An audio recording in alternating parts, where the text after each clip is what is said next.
राधा स्वामी जी। बाणी बाणी अज्ञात अनामी, सतनाम सतपुरुष की। आज की सत्संग वीडियो का विषय है अपने आप की पहचान करने से क्या मतलब है। अपने आप की पहचान कैसे की जाती है। बहुत समय आपने सुना होगा, नो दाई सेल्फ, अपने आप दी पहचान करो। तो इन सब शब्दों का क्या मतलब है। तो चलिए इन्हीं सब शब्दों के बारे में, इसी विषय के बारे में आज की सत्संग वीडियो आरंभ करते हैं।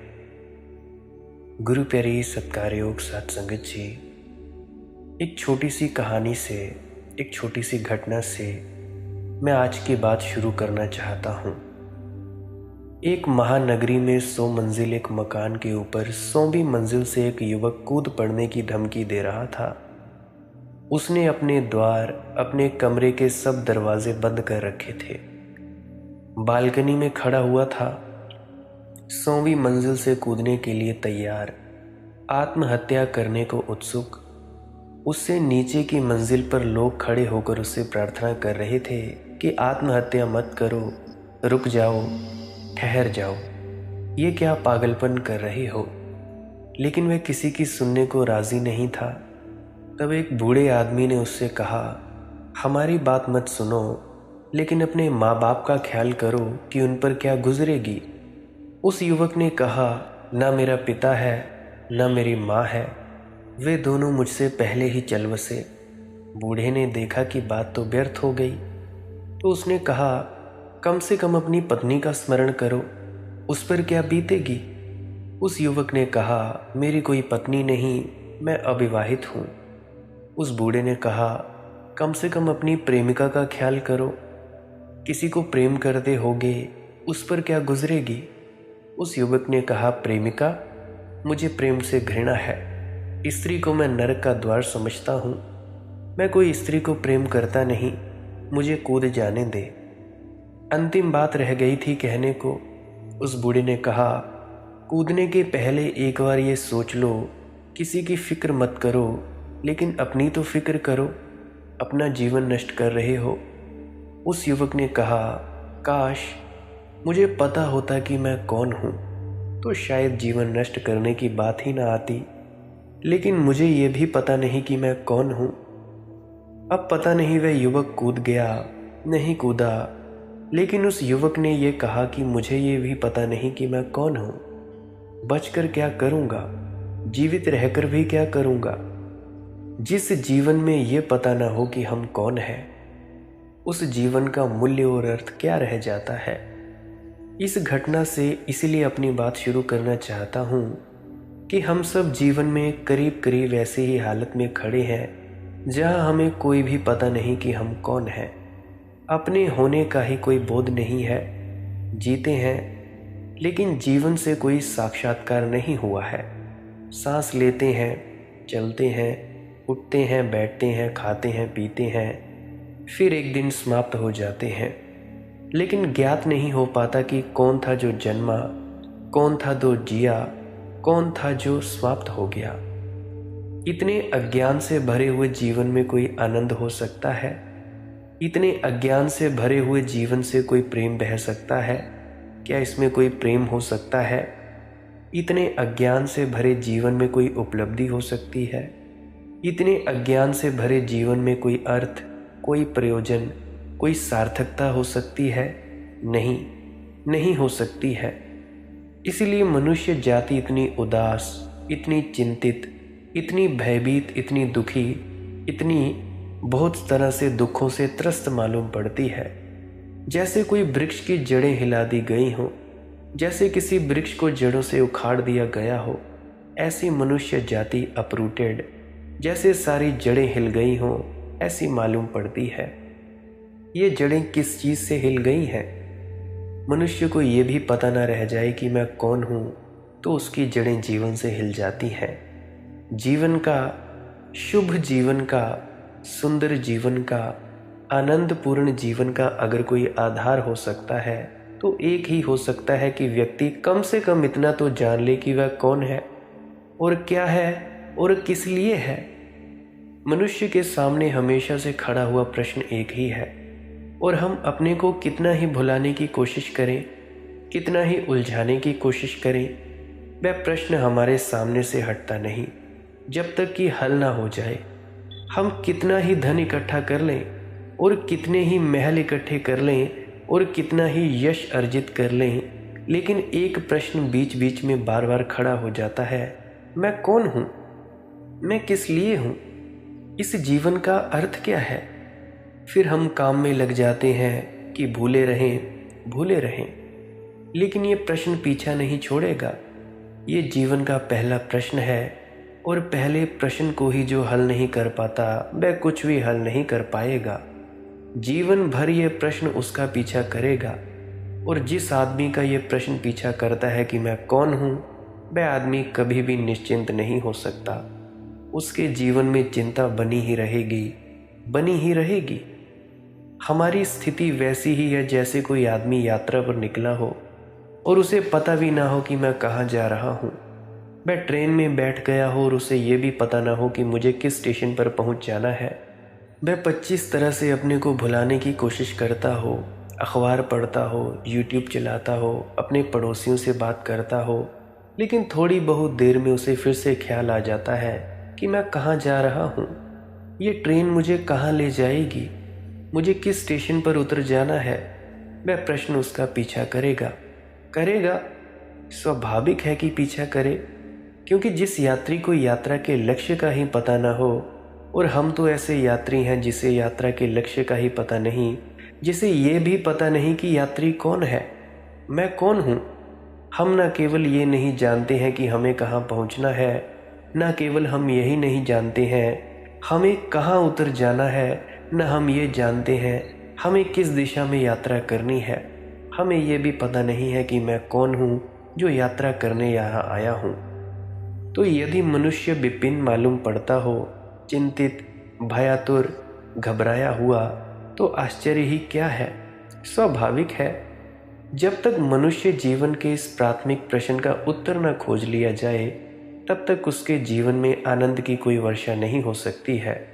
न वह आत्मविश्वस्त हो सकता है, न वह निश्चिंत हो सकता है, न उसके तनाव समाप्त हो सकते हैं, न उसकी अशांति समाप्त हो सकती है, न उसकी पीड़ा बंद हो सकती है, न उसके दुख से छुटकारा हो सकता है।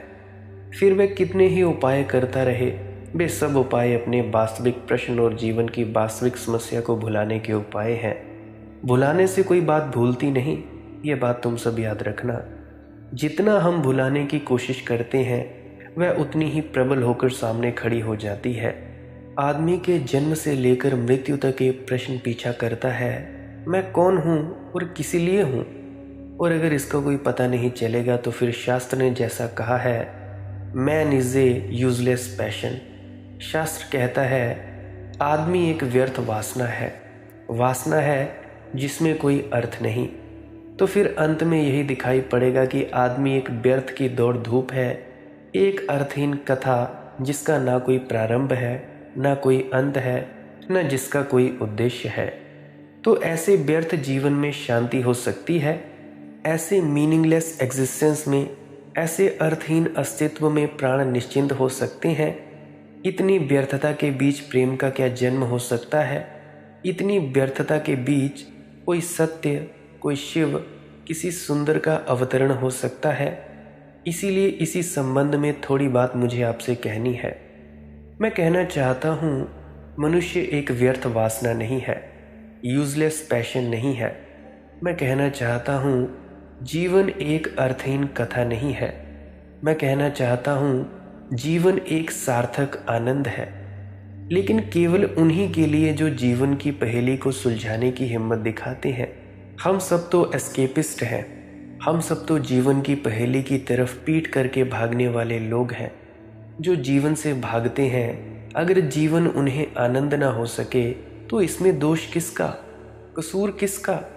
जीवन को आमने सामने लेना है, जीवन का एनकाउंटर करना है, जीवन से मुठभेड़ लेनी है, जीवन का सामना करना है, तो जीवन का अर्थ खोलना शुरू हो जाता है। जो जीवन को आमने सामने खड़े होकर देखने की हिम्मत दिखाता है, वही व्यक्ति इस समस्या को सुलझाने में समर्थ हो पाता है कि मैं कौन हूँ। लेकिन आदमी ने इस समस्या से बचने के लिए बहुत से उपयोग खोज लिए हैं, हल करने के लिए नहीं, बचने के। इस समस्या को सुलझा लेने के नहीं, समस्या से भागने के। हमारी शायद आदत ये हो गई है कि हम हर एक प्रश्न और समस्या से भागने के लिए कोई रास्ता खोज लेते हैं। अगर घर में कोई बीमार पड़ा है, अगर दिवाला निकल गया है, अगर धन की तंगी आ गई है, अगर जीवन चिंतित हो उठा है, तो कोई आदमी संगीत सुनकर अपने को भुला लेता है, कोई सिनेमा में बैठकर अपने को भुला लेता है, कोई शराब पीकर अपने को भुला लेता है, कोई इंस्टाग्राम की रील्स देखकर, कोई यूट्यूब चलाकर, कोई कुछ तो कोई कुछ। लेकिन भुलाने से कोई समस्या हल होती है? भुलाने से सिर्फ समस्या को हल करने की हमारी क्षमता और शक्ति क्षीण होती है। समस्या तो वहीं की वहीं खड़ी रहती है, हम और कमज़ोर वापस लौटते हैं। जितनी देर हम किसी समस्या को भुलाने की कोशिश करते हैं, उतनी देर में हम और कमज़ोर हो जाते हैं। समस्या का सामना करने की हमारी सामर्थ्य और कम हो जाती है। जीवन की पूरी समस्या के साथ हम यही व्यवहार कर रहे हैं जो हम छोटी समस्याओं के साथ करते हैं। आदमी ने स्वयं को भूल जाने के लिए सब तरह के विकास कर लिए हैं।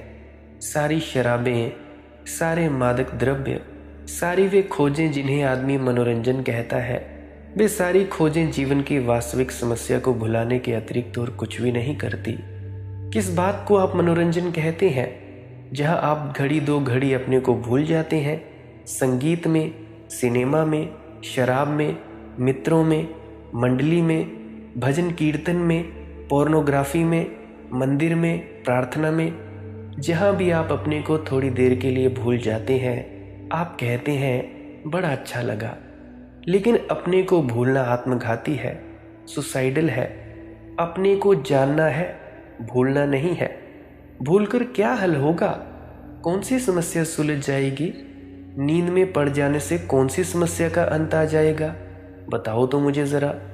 लेकिन आदमी ने आज तक अपने को भुलाने की कोशिश की है।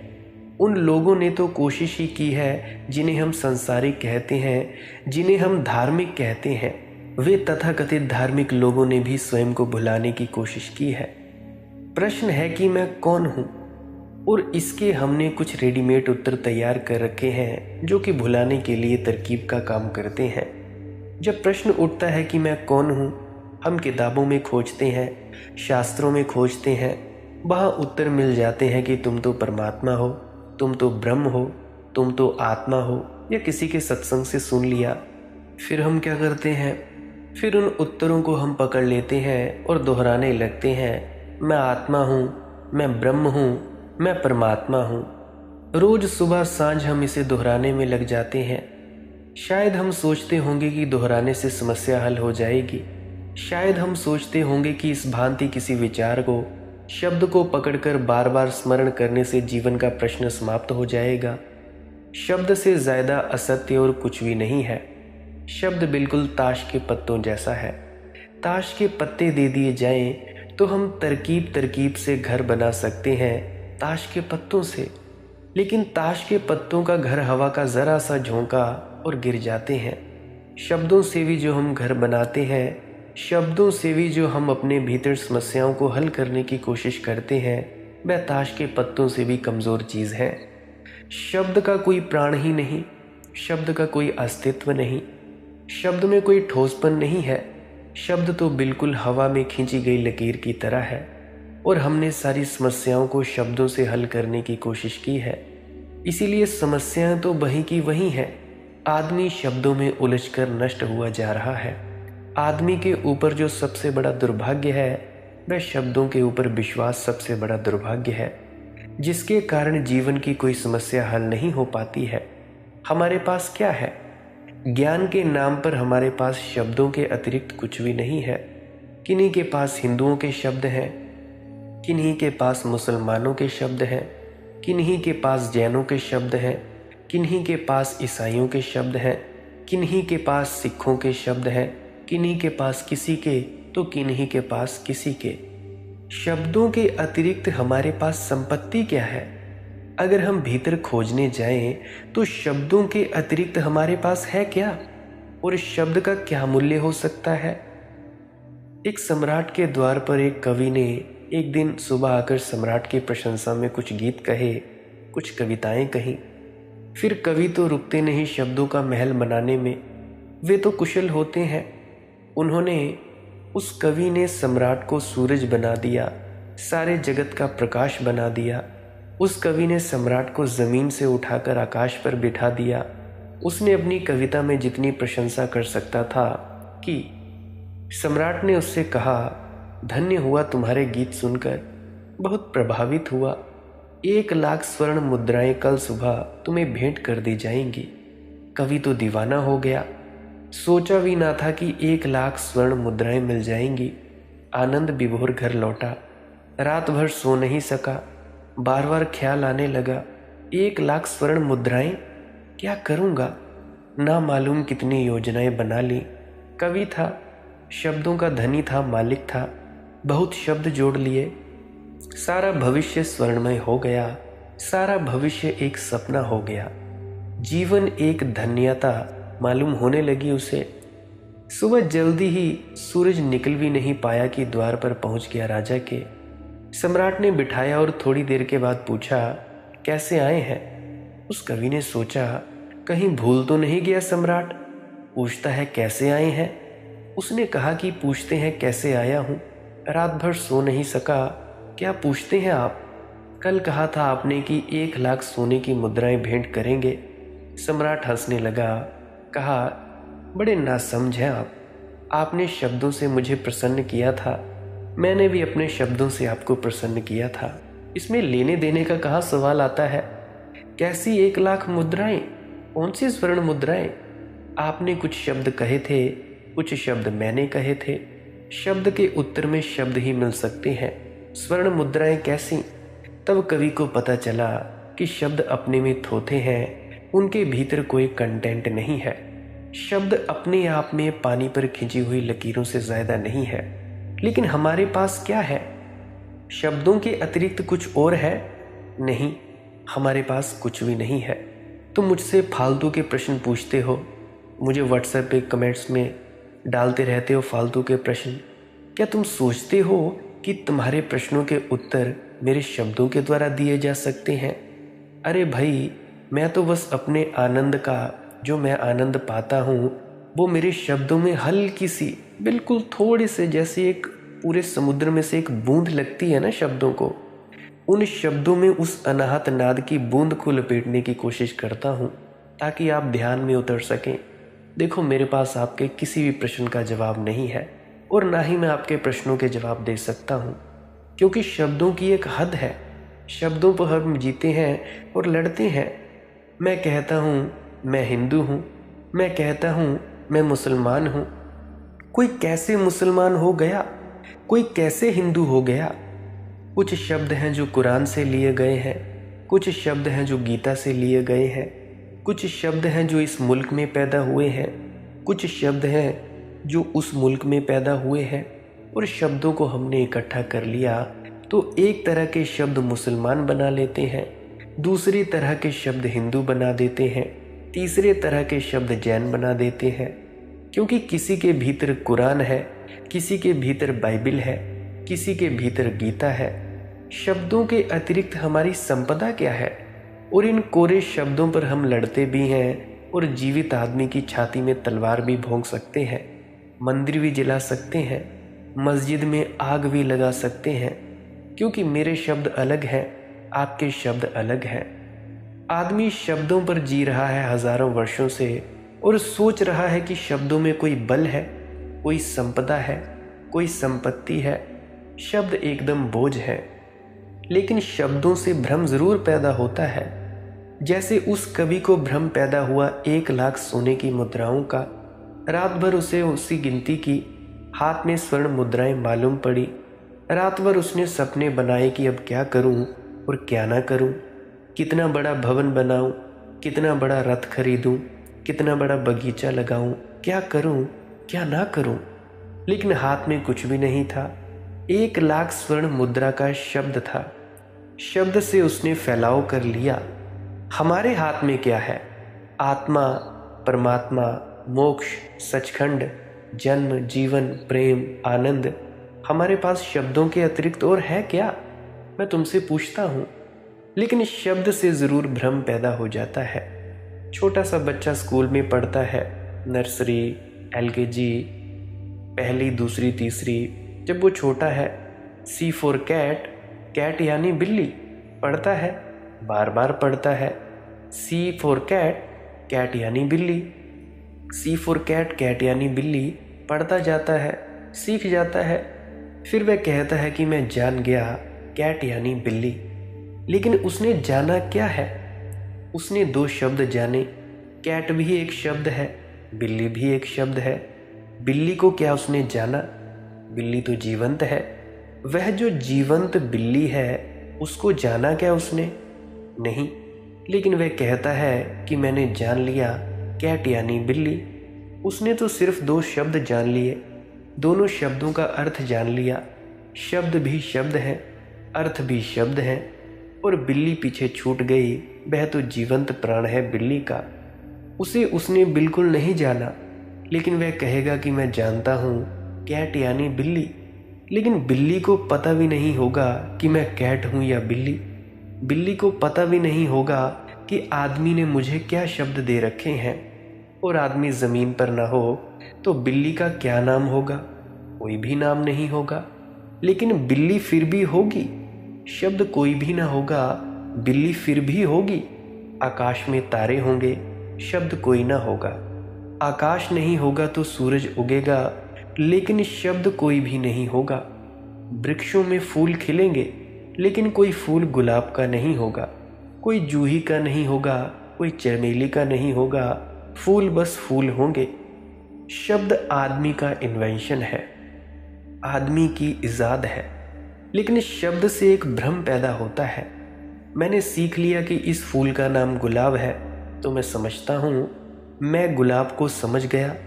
मैंने शब्द सीख लिया कि इस फूल का नाम गुलाब है, तो मैं समझता हूँ कि मैं गुलाब को समझ गया। शब्द सीख लेने से गुलाब को समझने से क्या संबंध है? लेकिन जो आदमी गुलाबों की जितनी जातियों के नाम जानता है, समझता है मैं गुलाबों का उतना ही बड़ा जानकार हूँ। जितने प्रकार के गुलाबों के नाम बता सकता है, वह कहेगा कि मैं उतना जानकार हूँ। जानकार वह किस चीज़ का है? गुलाब का, या शब्दों का, या नामों का? हो सकता है गुलाब से उसकी कोई पहचान ही नहीं हुई हो, गुलाब को उसने जाना ही ना हो कभी, गुलाब के सौंदर्य ने उसे कभी पकड़ा ही ना हो, गुलाब कभी उसकी आत्मा पर चित्र न बना हो, गुलाब कभी उसके भीतर प्रविष्ट ना हुआ हो, कभी वह गुलाब के भीतर प्रविष्ट ना हुआ हो, उसे गुलाब का कोई पता ही ना हो। लेकिन वह कहता है मैं जानता हूँ, क्योंकि इस फूल का नाम गुलाब है।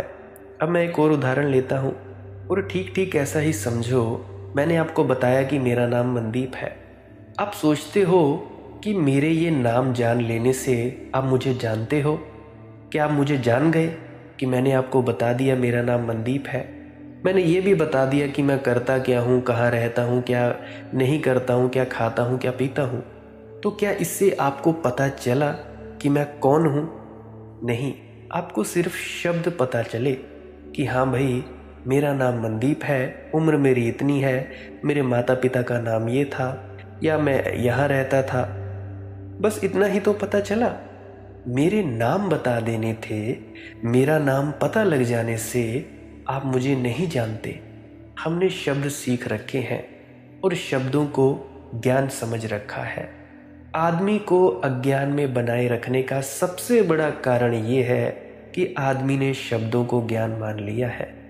जब तक शब्दों को ज्ञान समझा जाएगा, तब तक मनुष्य जाति के जीवन में ज्ञान का कोई जन्म नहीं हो सकता है। शब्द ज्ञान नहीं है, सत्य शब्द के पीछे है, सत्य शब्द से पहले है। सत्य शब्द मिट जाते हैं तब भी शेष रह जाता है। सत्य को हम शब्द देते हैं, लेकिन सत्य शब्द नहीं है। लेकिन ये भूल पैदा हो जाती है। कोई मुझे मिलता है, मैं पूछता हूँ आपका परिचय, वह बता देता है मेरा नाम राम है। फिर मैं दूसरे लोगों को कहता हूँ मैं राम को जानता हूँ। मैं जानता क्या हूँ? मैं एक शब्द जानता हूँ, राम, और इस आदमी का नाम राम है। इतना जानने को मैं कहता हूँ, मैं जानता हूँ, मैं परिचित हूँ, मैं भली भांति जानता हूँ, लेकिन उस राम के पीछे क्या छिपा है, उस व्यक्ति में क्या छिपा है, उस शब्द के पार वह जो असली आदमी है वह क्या है। शब्द तो सिंबल है, प्रतीक है, वह असली आदमी सब्सटेंस क्या है उसका मुझे कोई पता नहीं है। लेकिन हम नाम जानकर कहने लगते हैं कि मैं परिचित हूँ।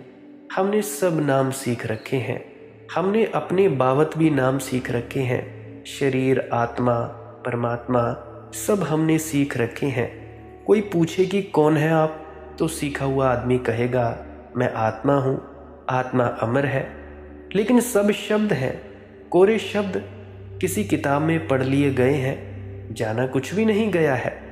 हम सब शब्दों की मालकियत कर बैठे हैं, शब्दों को पकड़कर बैठ गए हैं। और जो आदमी शब्दों का कितना कुशल कारीगर होता है वह उतना ज्ञानी मालूम पड़ता है। शब्दों से ज्ञान का कोई संबंध नहीं है, इसीलिए हम पंडितों को ज्ञानी समझ लेते हैं। पंडित भूलकर भी ज्ञानी नहीं होता, होना भी चाहे तो नहीं हो सकता है जब तक कि पंडित होना मिट ना जाए। दुनिया में अज्ञानियों को ज्ञान मिल सकता है, लेकिन पंडितों को कभी नहीं मिल सकता है, क्योंकि शब्द पर उनकी इतनी पकड़ है। गीता उन्हें कंठस्थ है, बाइबल उन्हें पूरी याद है, उपनिषद उन्होंने पूरे रटे हुए हैं। वे वही बच्चों वाला काम कर रहे हैं, सी यानी कैट, कैट यानी बिल्ली। वे उपनिषद कंठस्थ कर लिए हैं, गीता कंठस्थ कर ली है। जब भी पूछिए तो गीता बोलना शुरू हो जाती है, उपनिषद निकलने शुरू हो जाते हैं। हमें लगता है आदमी बहुत ज्ञानी है, लेकिन क्या निकल रहा है बाहर, सिवाय शब्दों के और कुछ भी नहीं। शब्द के कारण मनुष्य अपने को जानने से वंचित है। बहुत से ऐसे हैं, जब भी मुझसे कॉल पर बात करते हैं तो मुझसे वो वाणियों के बारे में चर्चा करते हैं। वो थोड़ी सी वाणी बोलते हैं और मुझे कहते हैं कि मैं पूरा करूं। अरे भाई, मुझे वाणियों को इतना ज्ञान है ही नहीं, ना मैंने वाणियाँ याद कर रखी हैं। मैं एक किताब लेता हूँ जिसमें पूरी वाणी लिखी होती है, जैसे संत कबीर जी की किताब होगी वाणियों की, किताब अपने सामने रख लेता हूँ वाणी की, बस उसको पढ़ लेता हूँ और उसके अनुसार जो मेरे समझ के मुताबिक, जो मेरे अनुभव से जो मिलता जुलता है वो मैं आपको बता देता हूँ। वाणी से मुझे क्या है, और मैंने वाणी याद करनी भी क्यों है, इससे प्रयोजन भी क्या है। जो संत कबीर ने कह दिया सो कह दिया, जो बाबा नानक ने कह दिया सो कह दिया। उनके कहने से, उन्होंने अनुभव जो पाया उन्होंने कहा, तो उनके अनुभव से जो उन्होंने कहा उसको याद कर लेने से वो मुझे तो अनुभव नहीं हो जाएगा। मेरा अपना अनुभव है, उनका अपना अनुभव है।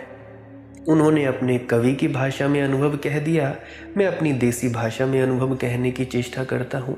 बस इतना सा फर्क है। तो मैं बस इतना ही कह देता हूँ कि भाई मुझे वाणी का तो कोई ज्ञान ही नहीं है, मुझे पता ही नहीं है कि वाणी कैसी है, क्या है। मैं तो सिर्फ देख लेता हूँ कि उसमें लिखा क्या है, उसके अनुसार जो मेरे अनुभव से मैच खाता है, मेल खाता है, मैं बोल देता हूँ। तो अब सवाल ये उठता है, फिर क्या रास्ता हो सकता है। शब्दों से कोई ऊपर उठे तो स्वयं को जान सकता है। क्या रास्ता हो सकता है। सत्य के पार उठे, शब्द को छोड़े, शब्द के पीछे जाए, फूल को छोड़ दे, शब्द को और जो फूल है उस तक पहुँचे। गुलाब को छोड़ दे, शब्द को और जो गुलाब का फूल है वस्तुतः उस तक जाए, तो शायद जान भी सकता है। फिर से बोलता हूँ, क्या किया जा सकता है। अब जैसे मैंने बोर्ड पर लिखा या कागज़ पर लिखा पानी, कोई व्यक्ति पानी उस शब्द को छोड़े और वास्तविक पानी को पिए, तब कुछ किया जा सकता है। ऐसे ही बात बनेगी, नहीं तो बात ना बन सकेगी। चीन में एक सम्राट था, उसने सारे राज्य में खबर की कि मैं एक राजमोहर बनवाना चाहता हूँ, एक मुर्गे का चित्र बनवाना चाहता हूँ। सारे राज्य के बड़े बड़े कारीगर, कुशल कलाकार, चित्रकार, पेंटर मुर्गे का चित्र बनाकर राजदरबार में उपस्थित हुए। बड़ी पुरस्कार के मिलने की संभावना थी। फिर जो आदमी जीत जाएगा उस प्रतियोगिता में, वह राज्य का कुल गुरु भी नियुक्त हो जाएगा, वह शाही चित्रकार हो जाएगा। हजारों चित्र आए, एक से एक चित्र सुंदर था। राजा दंग रह गया। चित्र ऐसे मालूम पड़ते थे जैसे जिंदा मुर्गे हों, इतने जीवंत थे। बड़ी मुश्किल हो गई, कैसे तय करें कि कौन चित्र सुंदर है। अलग अलग चित्र थे, सुंदर सुंदर चित्र थे। एक बूढ़ा चित्रकार था राजधानी में। राजा ने उसे स्मरण किया और उसे बुलाया और कहा कि कोई चित्र चुनो। कौन सा चित्र सत्य है, कौन सा चित्र सर्वांग सुंदर है, उसी को हम राज्य की मोहर बना देंगे। उसे बूढ़े चित्रकार ने द्वार बंद कर लिया। सुबह से सांझ तक वह कमरे के भीतर था। शाम को बाहर आया उदास। राजा से उससे कहा, कोई भी चित्र ठीक नहीं, कोई भी चित्र मुर्गे का नहीं है। राजा तो दंग रह गया, सब चित्र मुर्गे के थे। उसकी तो कठिनाई ये हो रही थी कि कौन चित्र सबसे सुंदर है, और उस चित्रकार ने आकर कहा कि चित्र मुर्गे के नहीं है। राजा ने कहा, क्या कहते हैं आप? क्या कसौटी है आपके जांचने की? क्या क्राइटेरियन है? कैसे आपने पहचाना? उसने कहा, मेरा एक ही क्राइटेरियन हो सकता था, एक ही मापदंड हो सकता था। मैं एक जानदार जवान मुर्गे को लेकर कमरे के भीतर गया और मैंने देखा मुर्गा पहचानता है किसी मुर्गे को कि नहीं। लेकिन मुर्गे ने ध्यान ही नहीं दिया चित्रों पर। 1000 चित्र रखे थे वहाँ 1000 मुर्गे थे।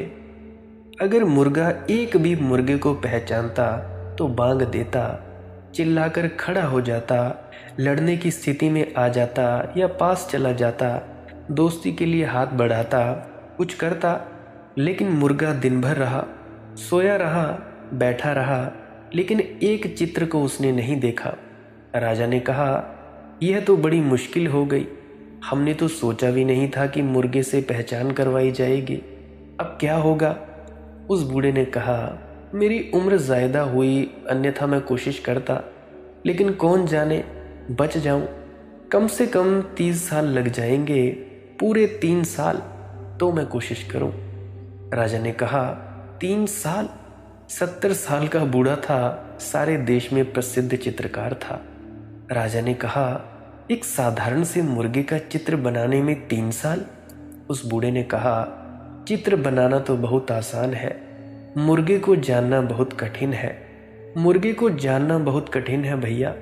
मुर्गे की आत्मा को इम्बाइब करना बहुत कठिन है। मुर्गे के साथ एक हो जाना बहुत कठिन है।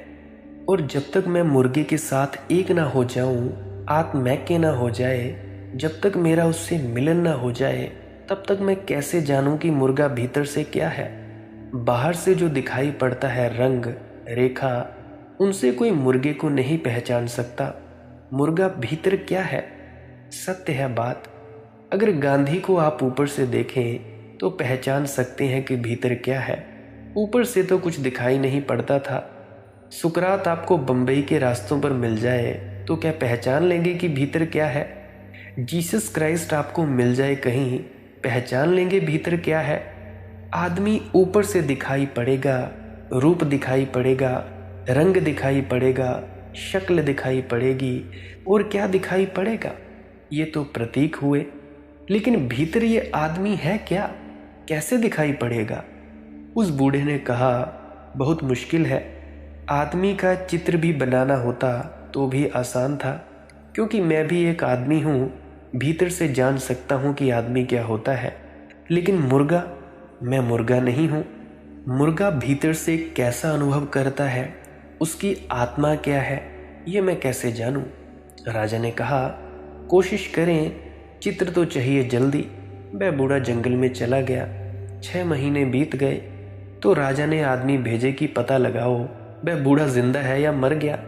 6 महीने हो गए, कोई खबर नहीं आई। आदमी गए तो देखा जंगली मुर्गों के बीच में वह बूढ़ा बैठा हुआ था चुपचाप। 6 महीने बीत गए थे। वह जंगली मुर्गों की भीड़ में बैठा था चुपचाप, निरीक्षण करता था, ऑब्जर्व करता था, शायद आत्मैक्य के लिए कोई उपाय करता था। उसने लोगों को हटा दिया और कहा, जाओ, बीच बीच में बार बार मत आना, तुम्हारे आने से बाधा पड़ती है। मुझे याद आ जाता है कि मैं आदमी हूँ, और जैसे मुझे याद आ जाता है मुर्गा मेरे हाथ से छूट जाता है। तुम यहाँ बार बार मत आना, 3 साल बाद मैं आ जाऊँगा। तुम्हें बीच बीच में देखता हूँ तो मुझे फिर याद आ जाती है कि मैं आदमी हूँ। 6 महीने में मैंने कोशिश की थी कि मैं मुर्गा हूँ, वह भूल जाता है, वह हाथ से छूट जाता है। 3 साल बाद लोग गए, उस बूढ़े को तो पहचानना मुश्किल हो गया। वह तो एक पहाड़ी किनारे खड़े होकर मुर्गे की आवाज़ उससे निकल रही थी। उन्होंने उसे जाकर हिलाया और कहा, ये क्या हो गया, आपसे मुर्गे की आवाज़ निकल रही है। उस बूढ़े ने कहा, आ गया पकड़ में मुर्गा। इन 3 सालों में सब शब्द छोड़ दिए थे। इन 3 सालों में मुर्गे को मैं जानता हूँ, ये ख्याल छोड़ दिया, डूब गया उसके साथ, एक हो गया, अब चलता हूँ। राज दरबार में जाकर खड़ा हुआ और उसने मुर्गे की आवाज़ में बांग दी। राजा ने कहा, पागल हो गए हो मालूम होता है। हमने बुलाया था चित्र, तो मुर्गा बन जाओ नहीं कहा था, चित्र कहाँ है। उस कलाकार ने कहा, चित्र तो अब एक क्षण की बात है, सामान बुला ले, मैं चित्र यहीं बना दूं। लेकिन अब मैं जानकर लौटा हूं कि मुर्गा भीतर से क्या है, कैसा है। मैं उसके साथ एक होकर लौटा हूं। क्षण भर भी नहीं लगा, सामान आया और उसने चित्र बनाकर सामने रख दिया। हाथ उठाकर लकीर खींच देनी थी और राजा ने कहा, एक मुर्गा ले आओ। मुर्गा आया। दरवाजे पर ही उसने देखा कि चित्र है। उसने खड़े होकर युद्ध के भाव से खड़ा हो गया। मुर्गे ने पहचान लिया कि सामने एक मुर्गा है। राजा ने कहा, जीत गए तुम, मापदंड पूरा हो गया। मैं तो सोचता था कि मुर्गा क्या पहचानेगा कि चित्र मुर्गे का है। तो देखो, ये जो हमारे शब्द हैं, गुलाब का फूल, जूही का फूल, सूरज, पत्नी, बेटा, माँ बाप, ये शब्द बीच में खड़े हो जाते हैं। हमें किसी से भी एक नहीं होने देते। दूसरों की बात तो अलग, ये आत्मा हूँ मैं, परमात्मा हूँ मैं, ब्रह्म हूँ, अहम ब्रह्मस्मि, ये शब्द बीच में खड़े हो जाते हैं। स्वयं से भी एक नहीं होने देते। जिससे हम एक हैं, उससे भी बीच में दीवार खड़ी कर देते हैं। विचारक शब्दों का धनी होता है और इसीलिए विचारक सत्य को कभी नहीं जान पाता। सत्य को वे लोग जान पाते हैं, स्वयं के सत्य को, मैं कौन हूँ, इस जीवन की प्राथमिकता समस्या को वे लोग हल कर पाते हैं जो सारे शब्दों को छोड़कर निःशब्द में प्रवेश करते हैं, जो शब्द को छोड़कर शून्य में प्रवेश करते हैं। अब शब्दों को कैसे छोड़ा जा सकता है, इसके बारे में मैं कल की सत्संग वीडियो में चर्चा करूंगा। आज के लिए बस इतना ही। अगर मेरे किसी मित्र का, किसी परिजन का कोई प्रश्न हो तो वे अवश्य पुरानी वीडियोस देखें, सुने, पुरानी वीडियोस को पूरी तरह से सुने, शांत होकर सुने। आज तक जितनी भी वीडियोस मैंने अपलोड की हैं, मुझे आशा है कि आपका प्रश्नों का जवाब मिल जाएगा। अगर फिर भी आपको अपने प्रश्नों के जवाब ना मिले तो आप जी टेलीग्राम पर सर्च करें मालिक की मौज सत्संग, वहाँ पे अपना प्रश्न छोड़ सकते हैं। मैं कोशिश करूँगा किसी अन्य वीडियो में आपके प्रश्न का जवाब देने की। और अगर आप जी को ये वीडियो पसंद आई हो, समझ आई हो तो लाइक कर सकते हैं। अगर आपको ये वीडियो समझ में नहीं आई तो इस वीडियो को डिसलाइक कर सकते हैं, ताकि मुझे पता लगे कि मैं अपनी भाषा को और सरल बना सकूं, आपको और समझाने में कामयाब हो सकूं। तो ये मेरे लिए एक बढ़िया एक रिस्पॉन्स होगा। तो मैं आपसे प्रार्थना चाहता हूं कि लाइक या डिसलाइक ज़रूर करें। ये मत सोचें कि भाई लाइक ही करनी है वीडियो, डिसलाइक भी कर सकते हैं, ताकि मुझे पता लगे कि मेरी बात आपको कितनी समझ में आ रही है। नहीं आ रही तब भी मैं बुरा तो मनाऊंगा नहीं, पर आप जी ये चीज़ ज़रूर करें। अब मैं आपसे इजाज़त चाहता हूँ। आप मुझे इतने अंत तक सुनते हो, इसके लिए आपका बहुत बहुत शुक्रिया, बहुत बहुत धन्यवाद आप जी का। अंत में आपके भीतर बैठे परमात्मा को प्रणाम करता हूँ। मेरा प्रणाम स्वीकार करें। राधा स्वामी जी।